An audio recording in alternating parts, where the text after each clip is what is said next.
Assalamualaikum warahmatullahi wabarakatuh. Saya Nazwa Ramadhani, saya kelas 10 MIPA 1. Di sini saya akan menjelaskan konsep ilmu ekonomi.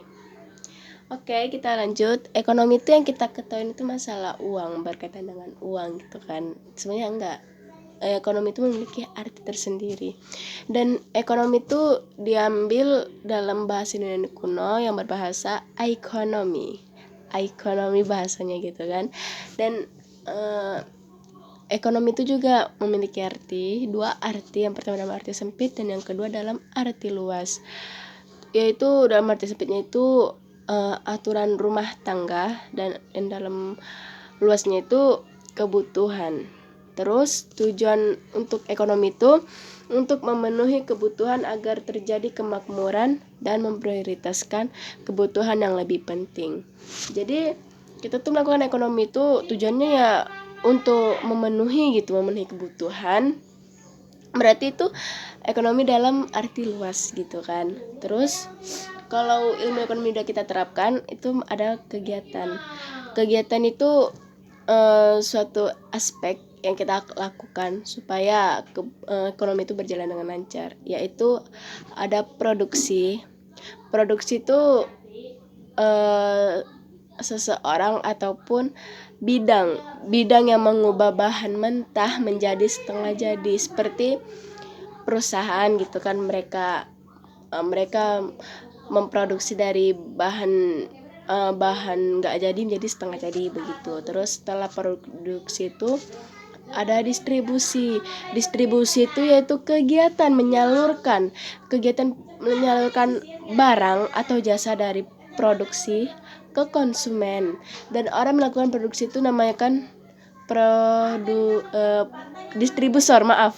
Orang yang melakukan penyaluran itu namanya itu distributor atau distribusi gitu. Contohnya itu ke apa sih contoh dari distribusi itu? Contohnya gini, misalnya nih sales kan.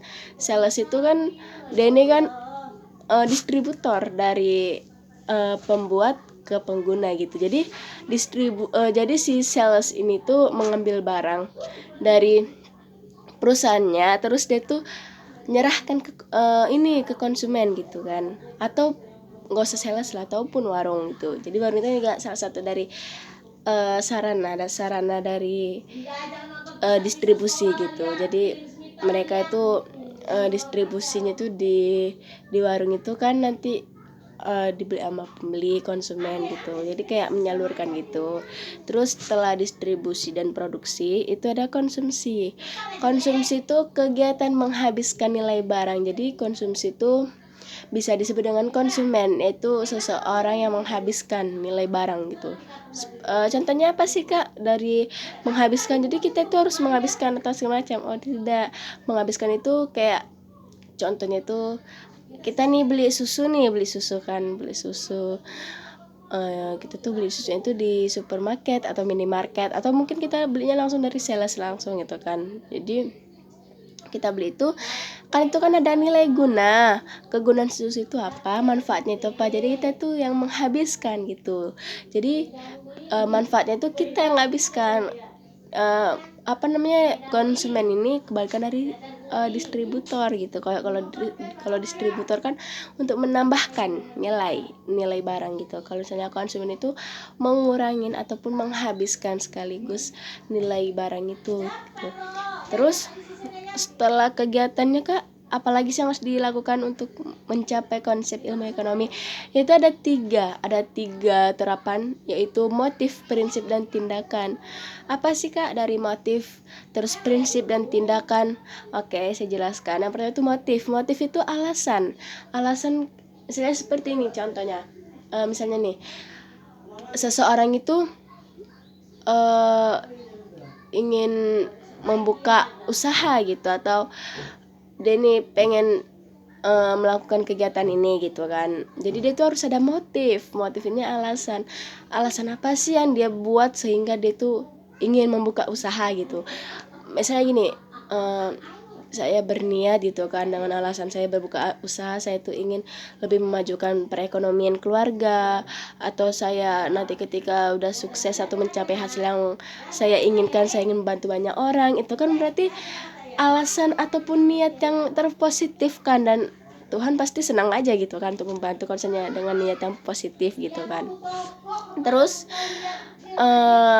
prinsip, setelah motif itu kan ada prinsip itu dasar melakukan tindakan. Jadi kalau misalnya nih kita pikir-pikir dulu, kita itu mau melakukan usaha apa sih, dalam bidang apa sih, dalam memproduksi apa sih gitu kan, dalam mebel kah, atau dalam bahan pangan kah, atau bahan kebutuhan gitu, seperti kebutuhan sekunder gitu kan, atau kebutuhan primer, atau bahkan kebutuhan tersier gitu. Jadi kita tuh melakukan dasar tindakan. Jadi kalau misalnya sudah ada alasan kita tuh melakukan prinsip itu dasar tindakan. Jadi kalau misalnya kita ingin buka usaha dalam bidang makanan atau minuman gitu kan, kita tuh harus memiliki tindakan selanjutnya itu apa sih gitu kan, kayak bahan-bahan yang digunakan apa aja, terus alat-alat untuk memproduksi itu apa aja gitu kan. Itu namanya prinsip dalam melakukan ilmu ekonomi. Terus yang terakhir itu tindakan. Setelah kita melakukan motif prinsip, kita harus melakukan tindakan ini lebih penting, karena kalau misalnya tindakan kita ini nggak dilakukan, ya berarti usaha kita sia-sia gitu kan. Karena kalau misalnya hanya motif dan prinsip, berarti tidak ada kegiatan, nggak ada tindakan selanjutnya gitu kan. Cuman mikir terus dasar, dah itu aja gitu, nggak ada lakukan tindakan, nggak ada melakukan aktivitas tersebut. Jadi tuh ya mungkin sia-sia gitu. Jadi kita tuh harus menyempurnakan dengan tindakan tersebut, aktivitas kegiatan. Jadi kalau misalnya kita udah mantap untuk membuka ataupun melakukan usaha dalam makanan susu gitu kan, atau minuman susu gitu, kita tuh kegiatan apa sih yang harus kita lakukan gitu kan, untuk biar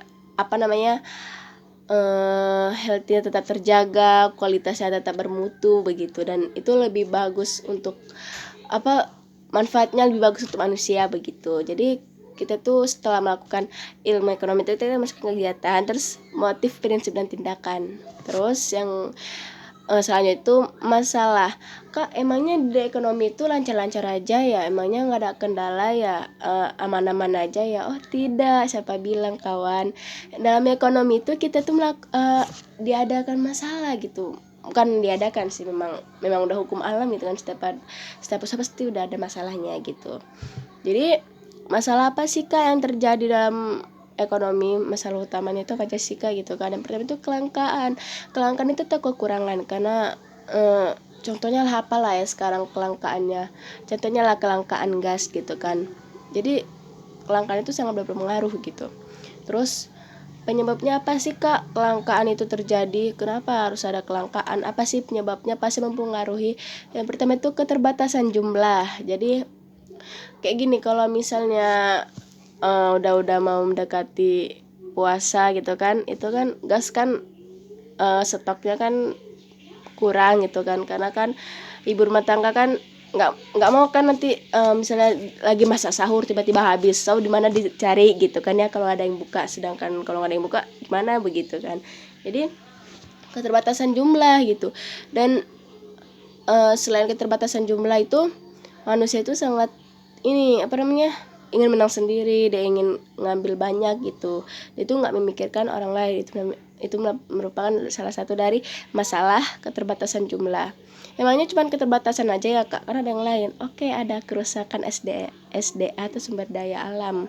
Tapi kerusakan SDA ini yang dipengaruhi oleh manusia ya, bukan dari alam langsung, bukan. Jadi kayak ginilah, pembuatan buku itu kan dibuat dari pohon ya. Jadi manusia ini terkadang kan ada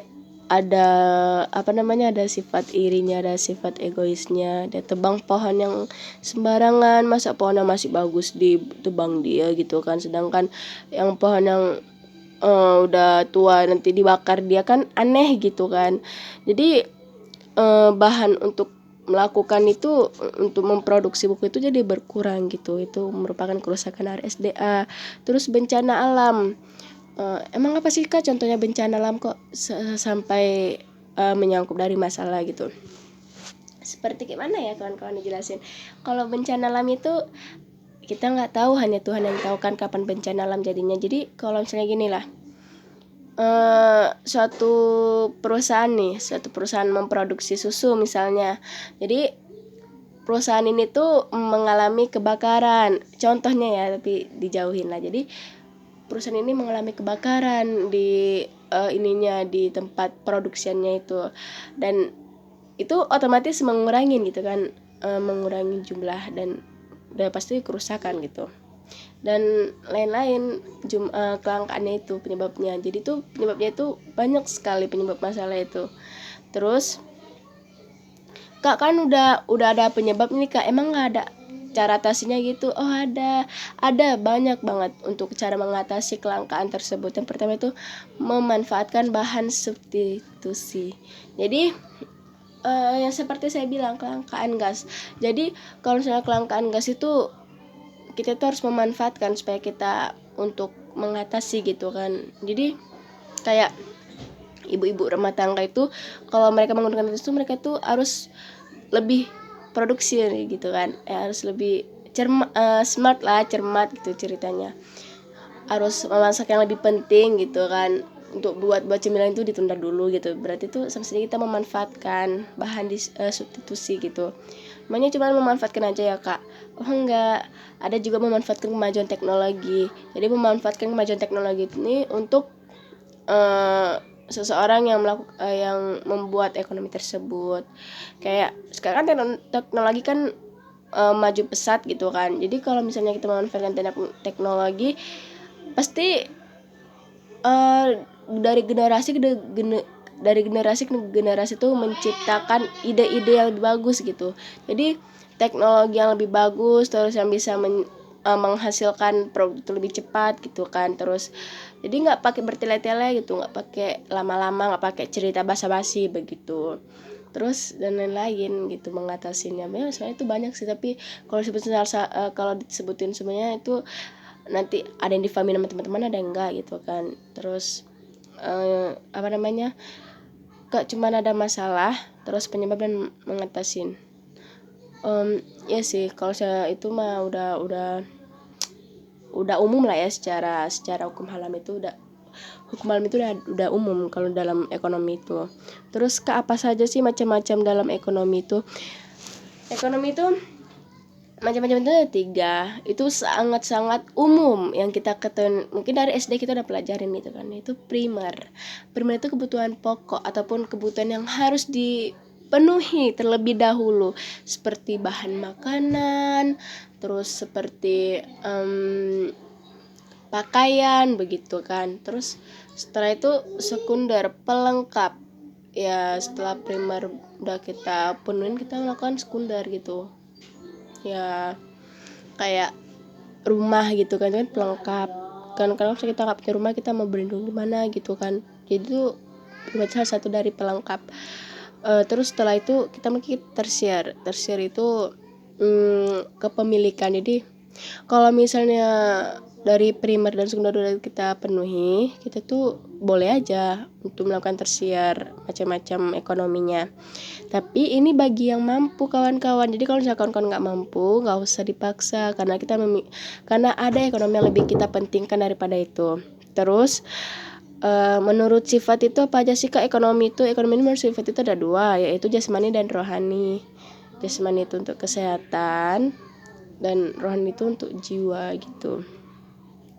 Terus menurut subjeknya itu apa aja sih Kak? Menurut subjeknya itu ada 2 juga, yaitu individu dan sosial. Individu itu persendirinya, seperti seorang dokter itu kalau misalnya untuk mengobati pasien itu kan ada alat-alatnya itu kan, itu untuk sendiri gitu. Terus kalau untuk sosial itu apa sih Kak? Kayak sekolah untuk semuanya, rumah sakit untuk semua pasien yang sakit begitu. Mungkin itu aja, sekian dari saya mohon maaf jika ada kesalahan kata. Kalau ingin jelasnya lagi kalian bisa cari sendiri, karena itu merupakan dari ide pokok saya sendiri gitu kan. Kebetulan sih saya suka dalam materi ekonomi. Mungkin itu aja sih, sekian dari saya, mohon maaf jika ada kekurangan. Billahi taufiq wal hidayah. Assalamualaikum warahmatullahi wabarakatuh. Selamat sore, bye bye.